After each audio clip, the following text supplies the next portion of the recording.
보너스까지 해서 1년 정도 모아서 차 사. 아니, 차 산다. 땅 사, 땅. 한 2천 정도 모아서 법원에서 경매하는 조그만 땅이라도 하나 땅 사. 그 땅 사놓고 푹 묻어도 그 땅에는 여러분들 미래가 있어. 그러니까 조그만 땅이라도 그 도로 있나 없나 이런 거 다 살펴보고 해서 진짜 뭐 100평이든 200평이든 땅 사놓고 그럼 그게 언제 개발될지 모르는 거야. 개발되면 논하는 거지 뭐. 그 파주로 발령받은 선생이 제 말 들어갖고 완전 그 땅 부자 됐잖아요. 제가 그랬거든요. 둘이 결혼을 한다고 해서 결혼식 삐값 한 척 하지 마라. 응? 그거 가전제품 세월 가면 다 망가지는 건데 뭐. 새로 거 또 해야 되는데 뭐. 응? 해외여행 가지 말라 그랬어요. 그리고 결혼식? 그래서 그 선생님은 결혼식 교원공제에서 했어요. 교원공제 다 공짜야. 다만 밥값만 내면 돼. 그리고 사진 무슨 둘이 그 사진 그걸 뭐 몇백만 원씩 주고 찍나. 그냥 한 장이면 되지. 그 신혼여행 가서 뭐 스냅 사진 찍고 그러면 되지. 결혼해서 그거 계속 걸어둘 것 같아요? 아니에요. 결혼 한 1년 정도 걸어놓고 애 낳아봐요. 그런 거 다 없어져요. 애 사진 걸리는 거지. 근데 사치가 머릿속에 그냥 꽉 찬 거야. 근데 그 선생은 진짜 내 말 들었어요. 그 결혼식 비용 남자가 거의 6천만 원, 7천만 원 든다는 거 아니에요. 남자가 1억인가 얼마 들고 여자가 6천만 원인가 7천만 원 든다는 거 아니에요. 그래서 제가 그랬어요. 그 오피스텔 조그만 거 하나 전세를 얻어라. 그 둘이 거기서 출발하고 그 나머지 아낀 돈 가지고 땅 사라 그랬어요. 파주에다 땅을 샀어. 진짜로. 한 500평인가 샀는데 파주가 갑자기 개발되기 시작하는 거야. 그거 뭐 4천 얼마인가 해도 5천만 원 주고 샀다고 치고. 그게 거의 3, 4년 만에 거의 10배가 뛰는 거예요. 대박. 그 선생님은 그래요. 거기다가 내가 그랬거든. 거기다 미래다 그러니까는 거기다 이제 집 짓고 나중에 둘이 이제 돈 모아서 차 타고 출퇴근 싹 하면서 애들 거기서 마음대로 뛰어놀고. 여러분들 아빠 어디가 봤죠? 그 뉴질랜드가 거기요. 정원 굉장히 넓죠. 그리고 애들이 맨발로 뛰죠. 그게 루소잖아. 루소 1편이 신체 단련기잖아. 애들 맨발로 뛰게 하잖아요. 그러니까 애들이 굉장히 해맑잖아. 정신연령이 한 3살, 4살 같잖아, 애들이. 아주 해맑아. 이게 뭐, 순수하다는 얘기를 표현하는 거야, 나는 지금. 보셨잖아, 이거. 그리고 뭐, 거기서 뭐 다칠 일이 뭐가 있어? 다 잔디인데, 뭐. 그러니까 막 서로 굴르고 막 그러잖아. 우리 어디 굴러? 굴 데가 어디 있어, 아파트에서. 굴르면 밑에서 올라가고 도끼 들고 올라오는데. 뛸 데가 어디 있어? 다 시멘트 바닥인데. 그래서 넘어지면 그냥 완전 여기 성형수술해야 되는데. 없잖아. 애들의 자연성은요.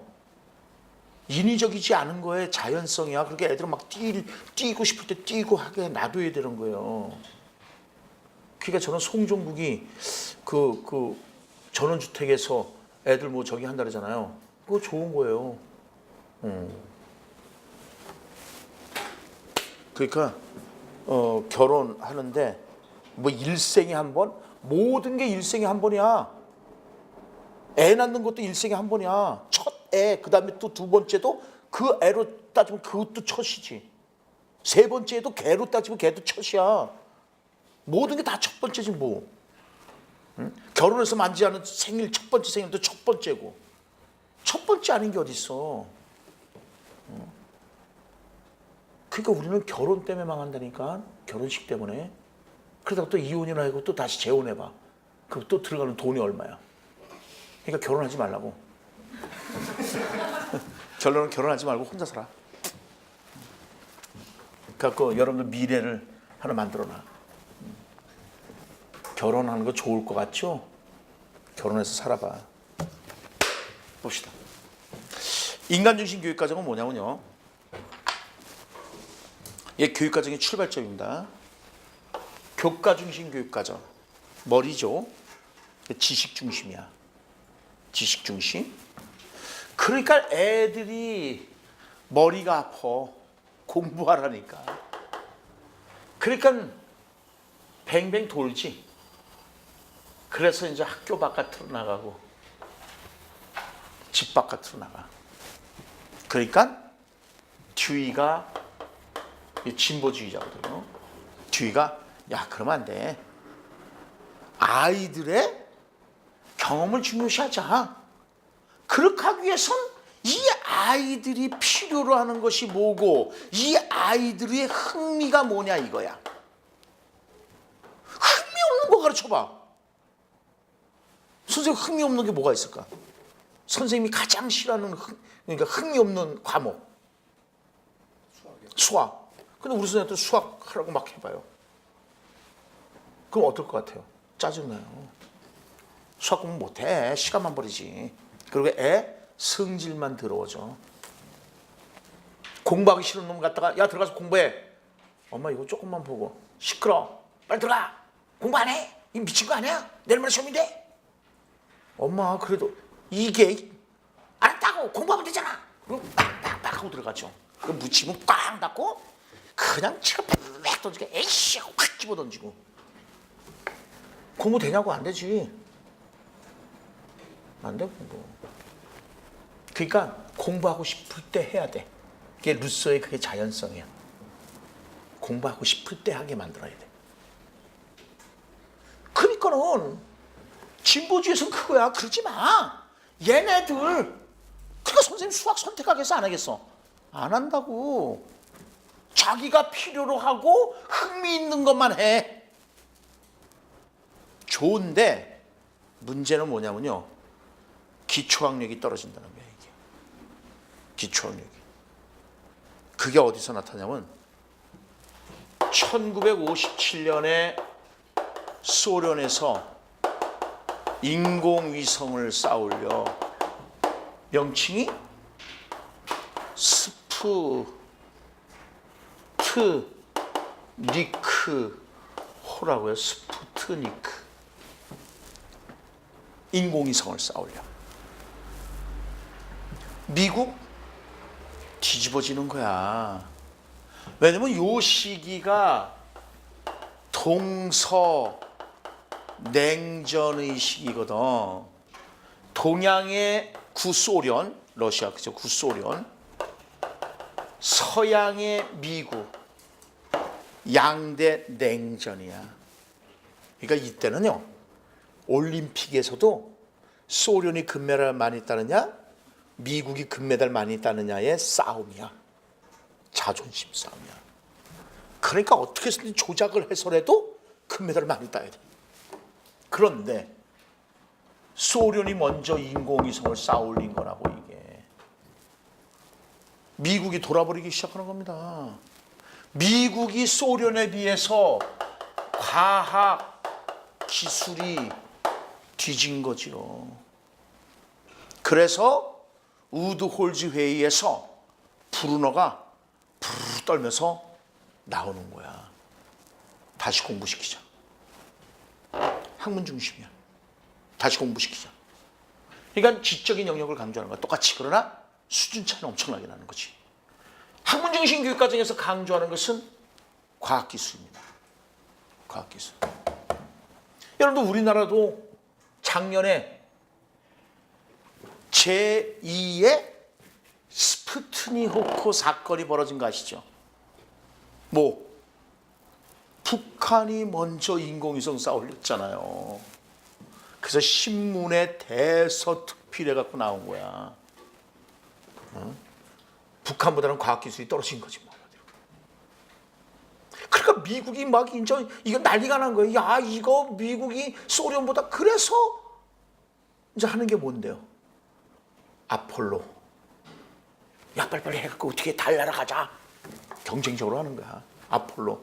근데 그 아폴로가 이제 뭐 조작이다 막 이런 휘발리기 시작하는 거지. 우주선 띄우고 막 그러는 거야. 그런데 그래서 이제 교육과정의 출발이 교과, 경험, 학문, 그 다음에 이제 이렇게 인간으로 나오는데, 그런데 여기 봐봐요. 이게 다 절름발이야. 여기는 머리만 하는 거잖아. 여기는 가슴만 하는 거잖아. 여기는 머리만 하는 거잖아. 이 전체를 다뤄줘야 되는데. 다시 말해서 교과 중심 교육과정은요, 뭐가 중심이야? 교과가 중심이잖아. 교과가. 경험 중심 교육과정은 뭐가 중심이야? 경험이 중심이야. 학문 중심 교육과정은 뭐가 중심이야? 학문이 중심이야. 누가 중심이 돼야 돼? 사람이 중심이 돼야 되잖아요. 그래서 인간 중심 교육과정이 나오기 시작하는 거야. 인간 중심 교육과정에서 강조하는 게 뭔데요? 자아실현이에요. 자아실현. 그리고 표면적 교육과정과 잠재적 교육과정 두 가지를 다 중요시하지만은 표면적 교육과정과 잠재적 교육과정이 갈등을 빚게 됐을 때는 잠재적 교육과정을 우선해요. 잠재적 교육과정을 우선한다. 오케이? 기능론과 갈등론에서도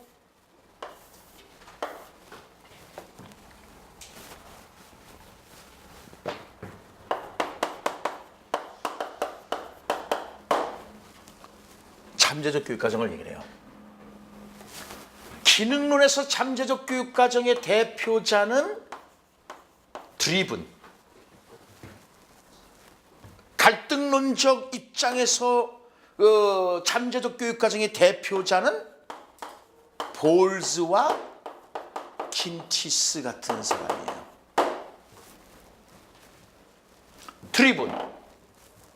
드리븐은 학교 규범을 네 가지로 얘기하고 있는데 이 잠재적 교육과정의 원천이 돼.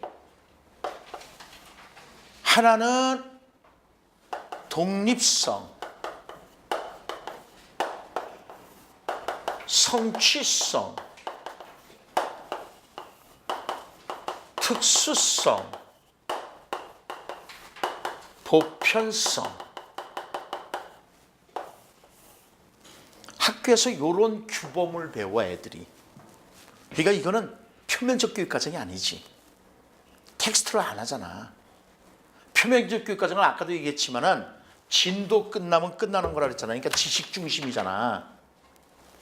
지식 중심. 근데 잠재적 교육과정은 인격적이고 정의적인 영역 측면이란 말이야, 이게. 독립성은 뭐냐면요, 학교에서 이런 걸 배워야 얘네들이 사회에 나가서도 그렇게 행동한다는 거야. 그러니까 여러분들, 이 사회는 범생이가 끌고 가는 걸까요? 아니면은 범죄자가 끌고 가는 걸까요? 범죄자? 아, 그래, 어떻게? 지금 시니컬하게 대답한 거겠지. 저는 개천에서 그러니까 봐봐요.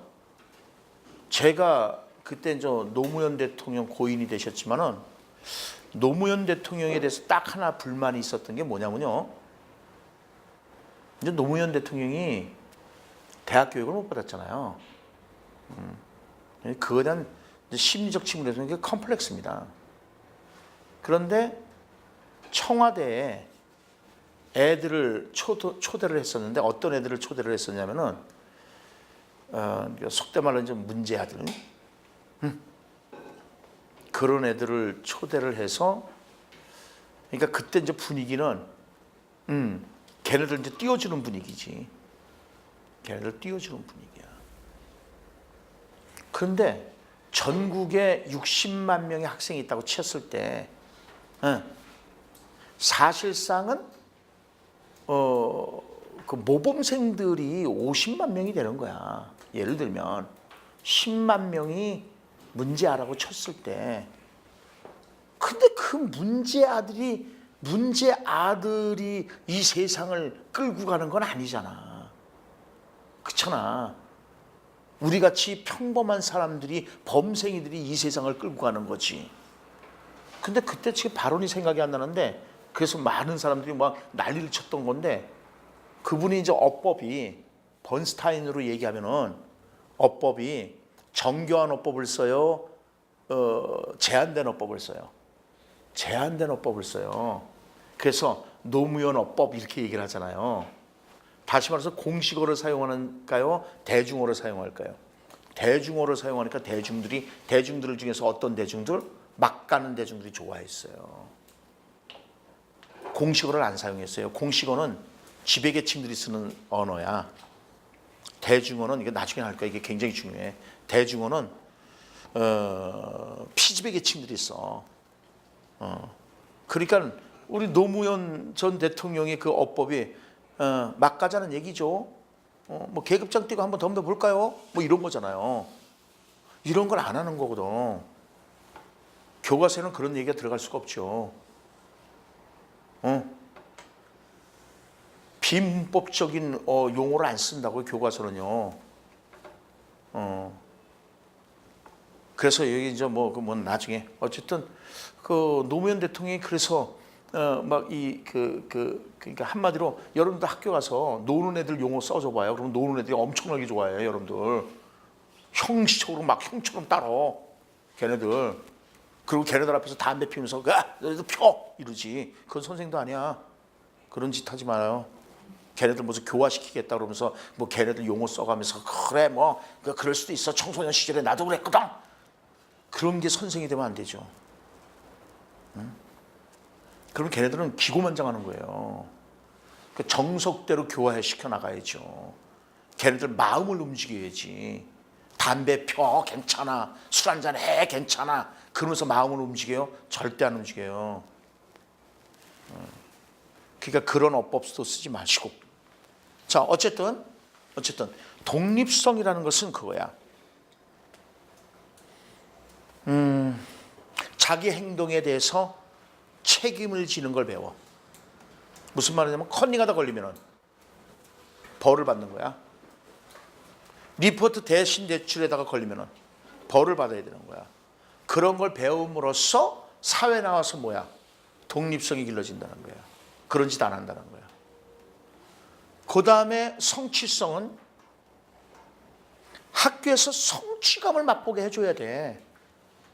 만약에 인지적 영역에서 성취감을 맛보지 못했을 경우는 다양한 익스트라 커리큘럼, 특별활동을 통해서라도 성취성을 맛보게 해주라 이거야. 그래야지 사회에 나와서 적극적인 인간이 돼.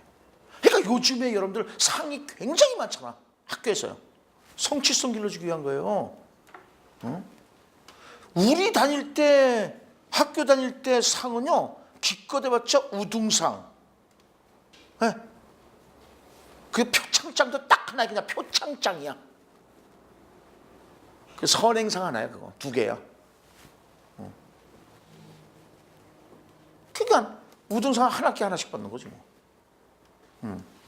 그런데 요즘은 보니까는 무슨 초등학교에서 뭐요? 인사 잘하는 거에 대해서도 상을 주고, 남을 도와준 거에 대한 상을 주고, 청소 잘한 거에 대해서 상을 주고, 무슨 상.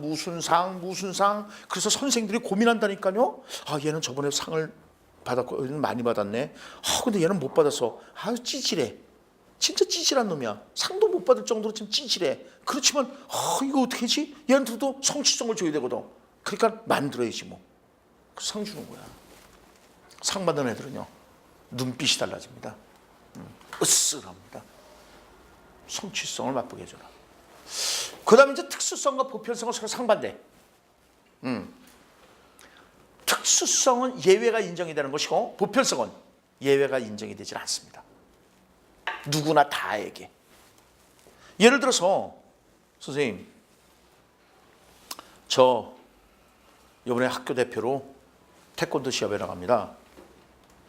이번 리포트 일주일만 연기시켜 주시겠습니까? 아니, 안 돼. 다른 애들 내는 것처럼 똑같이 내. 예외는 없어. 특수성. 오케이? 아니, 보편성. 그래?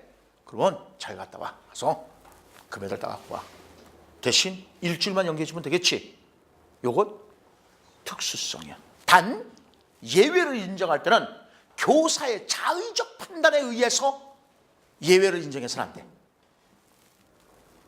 뭐 학교 대표로 나가니까 이건 공식적인 거잖아. 그런데 체육 시간에 선생님 저 어지러워요. 그래 너 공주니까 가서 쉬어. 이건 교사의 자의적인 판단이지. 그건 예외를 인정하면 안 되는 거죠. 그러니까 그 자의적인 판단을 하지 말고 어지러워 그러면은 왜 어지러운가? 그래서 맹장 수술한 지 얼마 안 됐고 뭐 그럼 쉬어야 되죠. 그런 거는 보편 그 특수성이 인정이 될 수가 있는 거죠. 진짜 얘가 평상시에 빈혈을 앓고 있는 아이라든가 이랬을 때는 그러니까 여러분들 면밀하게 그런 걸 검토를 잘 하셔야죠. 괜히 진짜 어지러운 애인데 자 우리는 특수한 거 없어. 누구나 다 똑같은 거야. 뛰어. 그래갖고 진짜 뛰다가 죽으면 어떡할 거야. 학교 안전사고 나면 어떡할 거야. 여러분 책임이에요. 그건 여러분 책임이에요. 특수성이 인정이 돼야지. 자, 그 다음에 이제 볼자고 킨티스는 어떤 얘기를 하냐면은 학교에서 이게 이제 갈등론이야. 갈등론이니까 뭐냐면요. 마르크스 얘기가 나와야 되는 거야, 이게. 학교에서 뭘 가르치느냐? 요거는 좀 복잡한데 잘 봐요.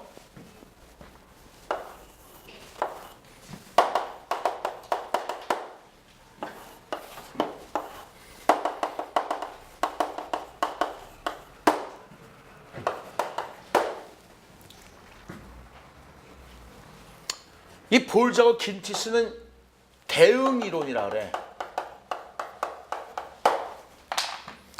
학교에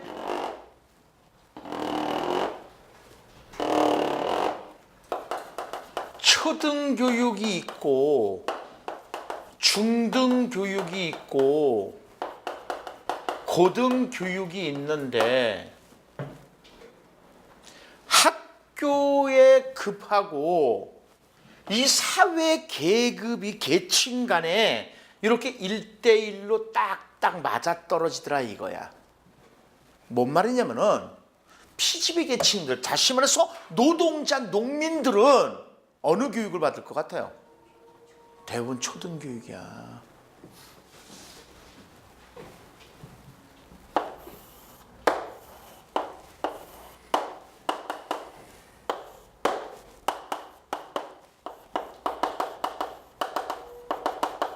가정환경, 사회적 지위,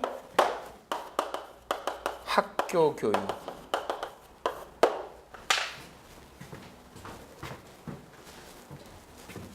봐봐. 아까 얘기한 거 기억하는 사람? 마르크스가 잘 들어요. 이게 또 나중에 나올 때 하겠지만 마르크스가 어디를 바라본다고요? 자본주의를 바라본다 그랬잖아. 머릿속에 꽉 집어넣으라고. 마르크스가 어디를 바라봐요? 자본주의를 바라보니까 뭐가 최고야? 돈 물론 돈이야. 근데 이제 앞으로 돈이라 하지 말고 경제. 마르크스로 얘기하면 하부 구조. 하부 구조가 뭐를 지배한다고요? 상부 구조를 지배해. 자본주의를 보니까. 그러니까 당연히 하부 구조, 즉 경제적으로 풍요로운 사람이 누굴까? 지배계층이야. 지배계층. 뭔 소리냐면은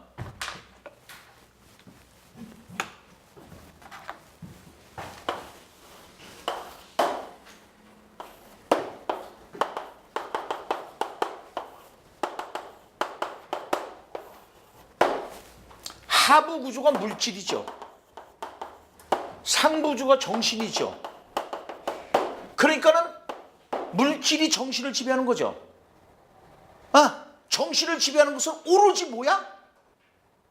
오로지. 이게 오로지 유자야. 오로지 뭐야? 물질이야. 그래서 유물론이라는 거야. 이해가나요? 이해 가요? 그런데 이 하부 구조, 아까도 그랬지만 이거 경제야. 그래서 경제 결정론이라고도 해. 경제가 이걸 결정한다고 해서 경제 결정론이라고도 하는데, 하부 구조에는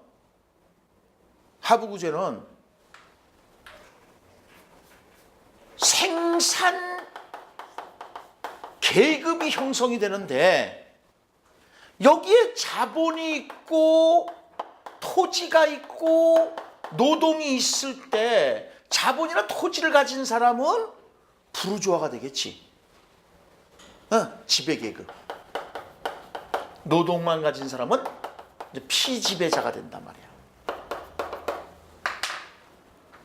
그러니까 마르크스가 대한민국을 바라보니까 대한민국이 자본주의니까 대한민국을 바라보니까 이병철 씨 아들이 이건희 씨죠.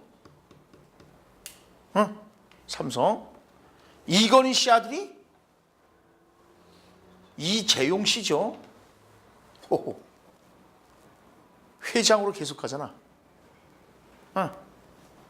저 달동네에 살고 있는 아버지 늑수구레, 배운 것도 없고 노동하다가 손가락도 다쳐, 엄마도 배운 게 없어. 왜냐면 대부분 끼리끼리 결혼하잖아요. 남자가 많이 배웠는데 여자 조금 배운 사람하고 얼굴이 진짜 예쁘고 막 대박이다 그러면은 결혼할지 몰라도요, 그런 여자하고 결혼 잘 안 하죠.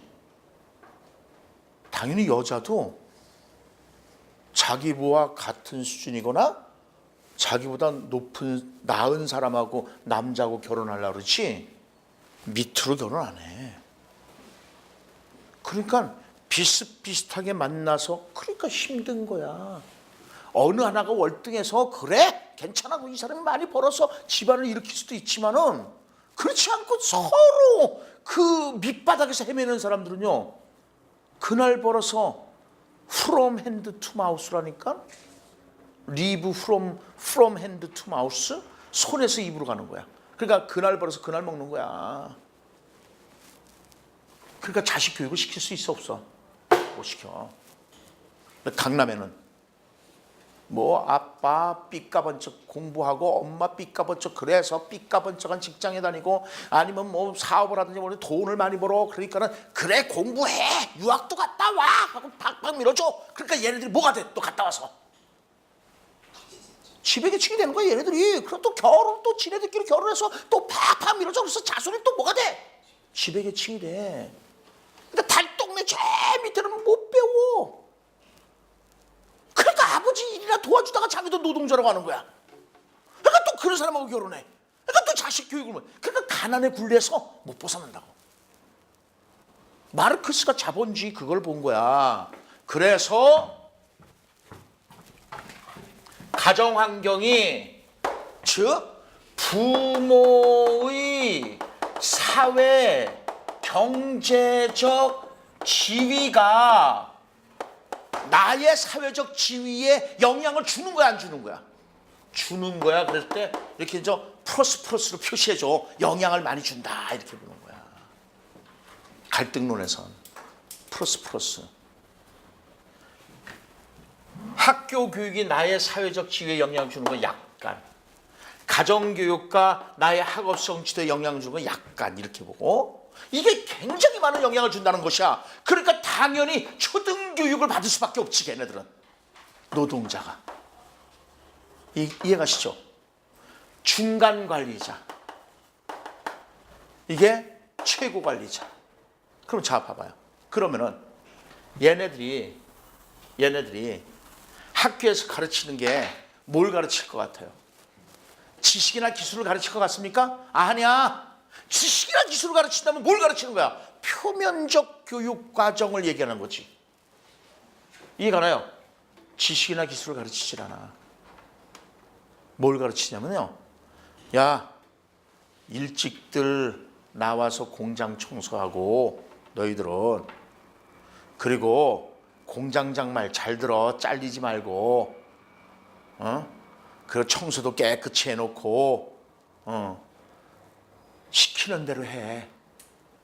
수동적 존재가 되는 거야. 이해 가나요?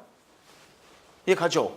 그래서 1:1 대응이라는 거야. 저게 대응 이론인 거야. 그러니까 볼즈하고 긴티스는 바로 지식이나 기술을 가르치는 것이 아니라는 거지. 이해 가나요? 이런 일찍 출근하고 막 이런 그런 규범들을 가르친다는 거야. 이해 가죠? 잠재적 교육 과정을 강조하는 거야. 그러니까는 가난에 굴려서 못 벗어나. 어떻게 지식이나 기술을 배워서 하면은, 그러니까 뭐 기술도 못 배우면요, 여러분들 그 막노동 있잖아요. 막노동도요, 기술자는 뭐라 그러죠? 십장이라 그러나요? 그게 일본 말이죠.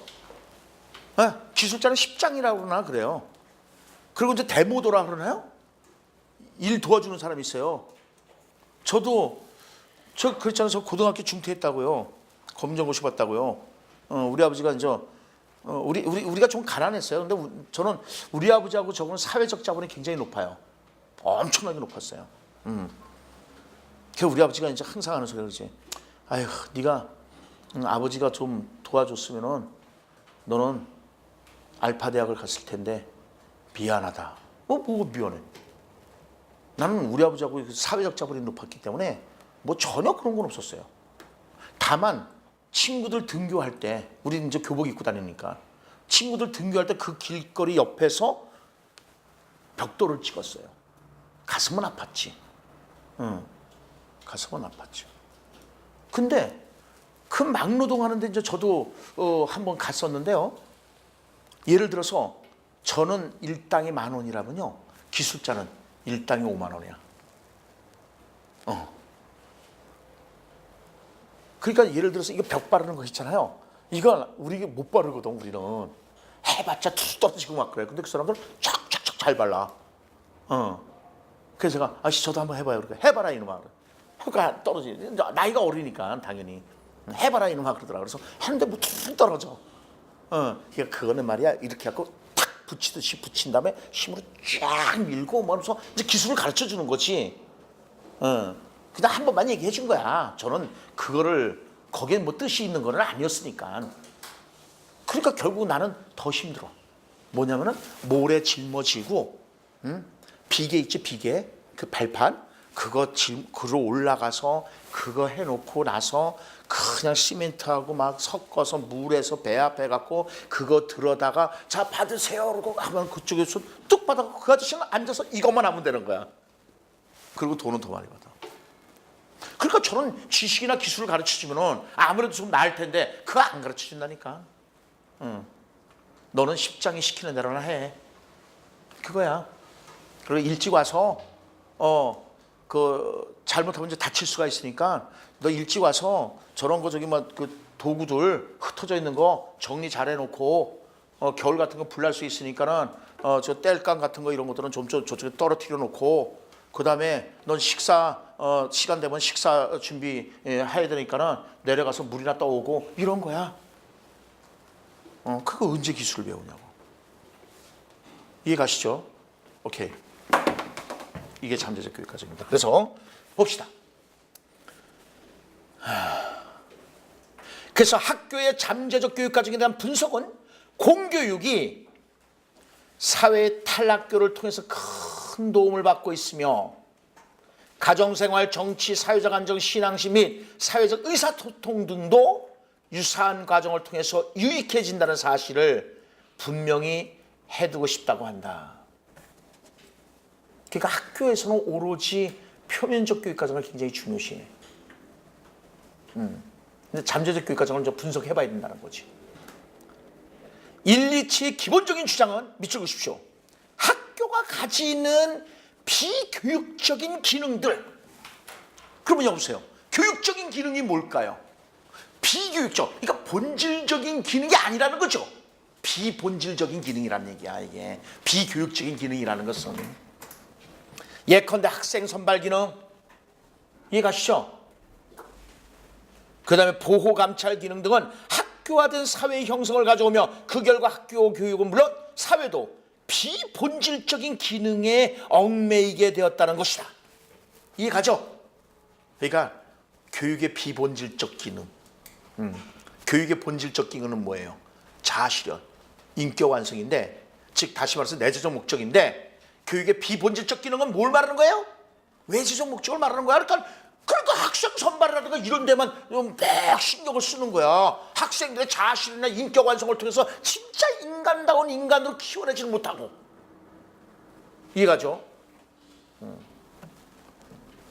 이러한 학교 기능의 문제를 해결하는 길은 학교 교육의 기능을 개선하는 방식에 의존하기보다는, 그러니까 학교 교육의 기능을 개선하려고 해도 안 된다는 거야.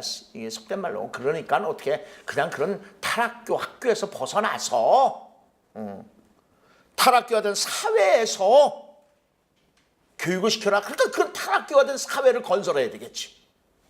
그래서 탈학교화된 사회의 건설 및 학교 교육을 비형식적 교육으로 대체하는 것이다. 그래서 나오는 것이 뭐냐면요, 친목적 대안기구야. 학교의 대안이야. 근데 친목의 친목적 대안기구.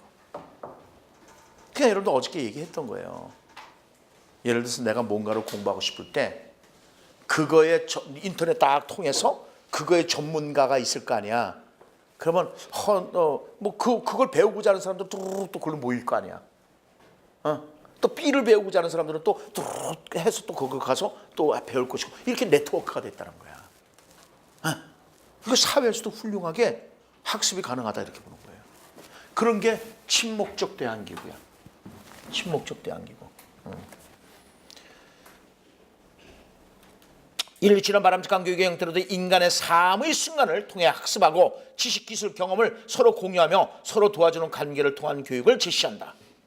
일리치는 4가지 교육적 조직망을 주장합니다. 키, 학습을 원하는 사람은 누구든지 그것을 쉽게 접근할 수 있도록 하는 새로운 열린 학습망. 그래서 그 4가지 망 외우는 겁니다. 교육 자료 참고망, 기술 교환망, 동료 연결망, 교육자에 대한 참고 자료망. 참고 자료망을 구축하는 거야. 그래서 이제 그 밑에 나온 게 교육 사물에 필요한 참고 자료 제공. 그 다음에 기술 교환망. 그 다음에 동료 선택, 연결망. 그 다음에 교육에 대한 참고 자료. 즉 교육에 대한 참고 자료망, 교육자에 대한 참고 자료망. 이 4가지 망으로 이루어져야 된다는 거야. 교육 사물에 필요한 참고자료 제공망에서는 형식적인 학습에 사용되는 절차와 사물에 대한 접근을 용이하게 해주라. 또 기술 교환도 이루어져야 되겠다. 기술 교환 조직망은 일정한 기술이 있고 타인에게 기꺼이 그 기술을 가르치려고 하는 사람들로 또 이루어진 거다 이거야. 그래서 저번에는 한번 6년 전인가 제가 드럼을 배우고 싶어요. 6년서부터 드럼 배우겠다면서 여태 못 배우고 있어. 저는 이 스틱을 치는데 드럼 학원을 갔어요. 1개월 등록을 했는데 계속 갈 때마다 1개월이 넘었는데도 계속 고무판만 두드리래요. 그래서 내가 그랬죠. 내가 전문적인 드러머가 되려고 그러는 게 아니라 난 취미 삼아서 드럼을 칠 거니까 이거 안 해도 된다. 그냥 직접 드럼을 좀 배웠으면 좋겠다. 그러니까 아니래요. 실수를 만약에 6개월 동안 이걸 치는데 돈 벌자는 거예요. 그래서 한 번은 제 조교가 있었는데 걔 교회 다니는데 얘기하니까 선생님 제가 가르쳐 드릴게요 그러더라고요. 교회로 오라 그러더라고요. 그래서 교회로 갔어요. 딱 한 번 배우고 이제 그 친구가 일이 있어서 그만뒀는데 그 뭐 8비트 뭐 4비트 8 뭐 16비트 8비트 4비트 있더라고요. 쳤어요 직접. 그 어느 순간 딱 부드럽게 연결이 되더라고요. 신나더라고요. 나도 모르게 막 빨라져. 그러니까 릴렉스, 그러니까 저 천천히 하라 이거 테이크리지. 그래서 천천히 이제 하면서 배웠는데 그때 그거 치고 이제 끝이야. 그래서 제가 이 드럼을 배우기 위해서 근데 그때 묘하게 이제 뭐냐면 그 법학 적성 검사 막 할 때야. 그래서 그 카페에 들어가 봤어. 나도 이제 법학 적성 검사를 한번 보려고. 저는 시험 보는 걸 좋아해요. 지적인 자극을 자꾸만 받으니까. 그래서 진짜 가서 봤거든.